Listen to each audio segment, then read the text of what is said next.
Hi viewers, welcome to Jayalakshmi kitchen.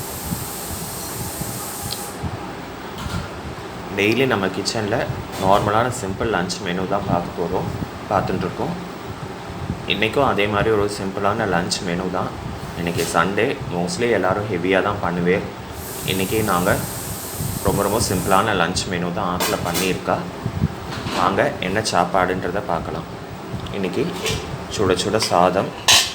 இன்றைக்கி பாத்திரத்தை தான் எடுத்து வடிச்சிருக்கு. சுட சாதம். அதுக்கப்புறம் பார்த்தீங்கன்னாக்க கேரட் போட்டு சாம்பார், கேரட் போட்டு பருப்பு போட்ட சாம்பார்.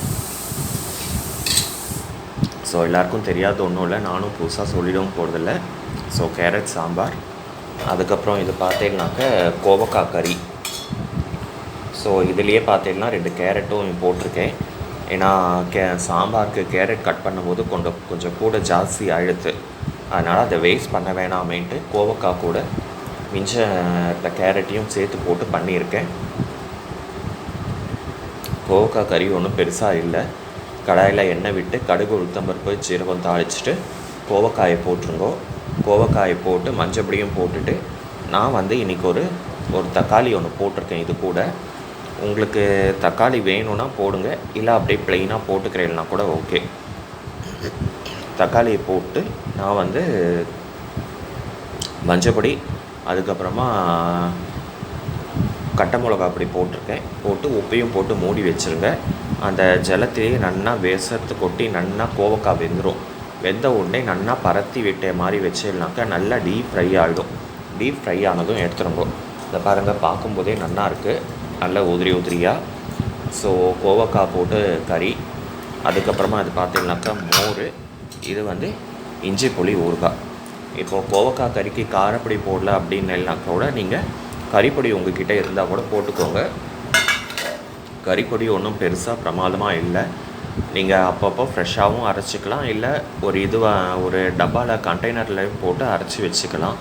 1 ஸ்பூனு கடலைப்பருப்பு, 1 ஸ்பூன் உளுத்தம்பருப்பு, அதுக்கப்புறமா உங்களுக்கு காரத்துக்கு தகுந்த அளவுக்கு காஞ்ச மிளகா, அதுக்கப்புறம் தனியா, மிளகு, ஜீரகம், இதை நன்னா வறுத்து பொடி பண்ணி வச்சுக்கோங்க. பொடி பண்ணி வச்சுட்டேனாக்கா அது எல்லா கறிக்குமே அதை யூஸ் பண்ணிக்கலாம்.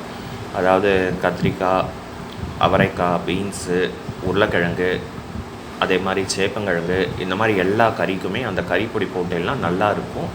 இது கூடவே நீங்கள் தேங்காய் ஆட் பண்ணி வறுத்து அரைச்சிக்கிறீங்கனாலும் அரைச்சிக்கோங்க. தேங்காய் ஆட் பண்ணால் ஒரு 2-3 நாளைக்கு மேலே தாங்காது, என்ன தான் ஃப்ரிட்ஜில் வச்சாலும்.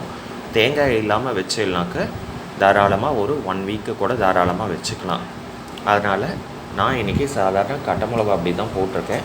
நெக்ஸ்ட் டைம் பண்ணும்போது கறிப்பொடி போட்டு பண்ணி காமிக்கிறேன் எப்படி இருக்குன்ட்டு. இன்றைக்கி இதுதான் நம்ம மாட்டில் லன்ச்சு. இதே மாதிரி நீங்கள் ட்ரை பண்ணலன்னா இந்த மாதிரி ட்ரை பண்ணி பார்த்துட்டு உங்கள் வேல்யூபிள் கமெண்ட்ஸ் அண்ட் ஃபீட்பேக் சொல்லுங்கள். இது வரைக்கும் நம்ம கிச்சனை சப்ஸ்கிரைப் பண்ணலன்னா இதுக்கப்புறம் சப்ஸ்கிரைப் பண்ணி பெல் பட்டன் ஐக்கான் ப்ரெஸ் பண்ணுங்கள். தேங்க்யூ. நாளைக்கு இன்னொரு வீடியோவோட உங்களை சந்திக்கிறேன்.